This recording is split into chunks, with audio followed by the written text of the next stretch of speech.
नमस्कार दोस्तों, आपका स्वागत है हमारे चैनल पे।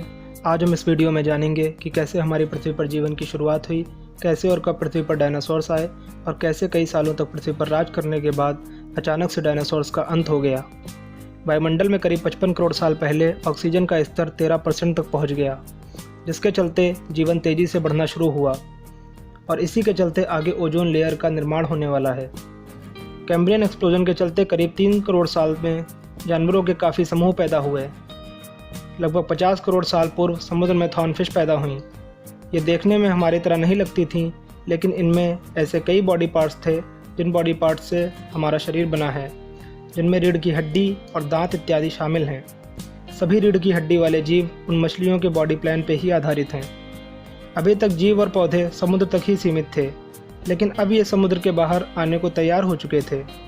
ऑक्सीजन के बढ़ने के बाद ओजोन लेयर का भी निर्माण हो चुका था, जो हमें सूर्य के खतरनाक रेडिएशन से बचाता है। पौधे और जीव अब बढ़ना शुरू हुए। पहले पौधे बढ़ना शुरू हुए, इसके कुछ सालों बाद जीवों का भी नंबर आया। जीवों की बात करें तो सबसे पहले एम्फीबियंस आए, यानी उभयचर जीव, वो जीव जो पानी और ज़मीन दोनों पर रह सकते हैं। कीड़े मकोड़ों के सहारे उन्होंने जीना शुरू किया, जिसके चलते जीवन आरंभ हुआ। कुछ समय बाद हम महासागरों से ज़मीन पर आ गए और इस सफलता को पाने के बाद हम एम्फीबियंस से रेप्टाइल्स बन गए।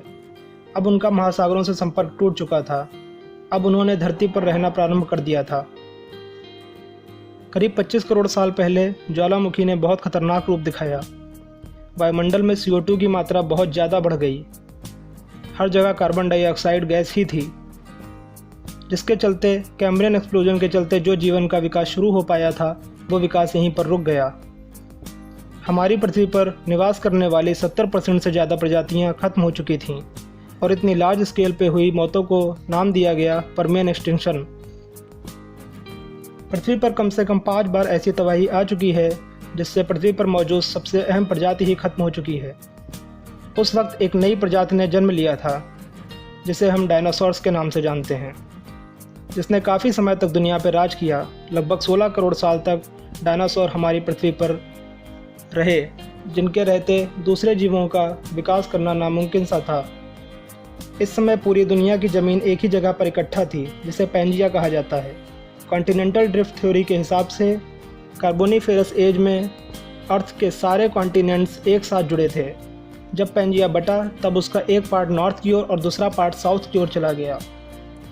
लगभग 6.5 करोड़ साल पहले इसके साउथ पार्ट में भी विभाजन हुआ, जिसके चलते साउथ अमेरिका, अफ्रीका और ऑस्ट्रेलिया बने। वहीं नॉर्थ पार्ट में विभाजन के चलते नॉर्थ अमेरिका, यूरोप और एशिया बने। अगर हम मानव के पूर्वजों को जानने की कोशिश करें तो उस समय हम भारी जीवों के बीच रहने वाले छोटे छोटे मैमल्स थे। हमारा अस्तित्व डायनासोर्स के आगे कुछ भी नहीं था। उस वक्त ये मैमल्स अपनी जान बचाने के लिए बहुत स्ट्रगल किया करते थे, लेकिन मानव को अपना इतिहास भी तो लिखना था। तभी लगभग 6.5 करोड़ साल पहले एक बहुत बड़ा एस्टेरॉयड पृथ्वी से आके टकराया, जिसके चलते धूल के बड़े बादल ने सूरज को ढक लिया।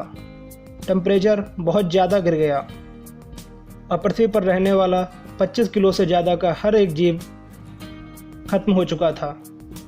तो इस तरह से डायनासोर्स पृथ्वी से पूरी तरह से खत्म हो गए। अगर ये एस्टेरॉयड पृथ्वी से ना टकराया होता तो डायनासोर्स के पृथ्वी पर रहते मैमल्स को विकास करने का मौका ही नहीं मिल पाता। तो इस तरह से जब डायनासोर्स खत्म हुए, तब उनके खत्म होने के कुछ सालों बाद पृथ्वी पर पहले वानर पैदा हुए।